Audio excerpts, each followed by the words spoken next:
来看一对细老的年母姊妹啊，日台市一岁查甫囡仔开一案，伊互人民一个细陈的社工哦，互检方认定讲，伊无依照规定方式去顾到救凯的时间，是以过失致死定罪来起诉。也毋过，这个志刚是无认罪，佮讲伊毋是主要负责的社工哦。北院今仔早起佮再开庭，有民众伫法院外口抗议。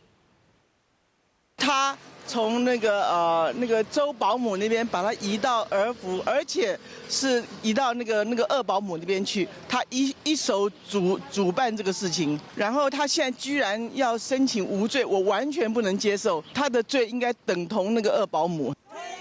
因为这个细陈的社工之前强调讲，去访视的时并无发现凯的身躯有空喙哦。目前这案精彩的重点哦是凯外妈，因为无法度负担年保的费用，爱伊互人民斗相共哦。人民改换这对细老的年保姊妹仔来照顾，这个社工到底敢有向凯外妈讲互清楚，伊互人民会当来补助年保的费用，而且嘛无一定爱换年保。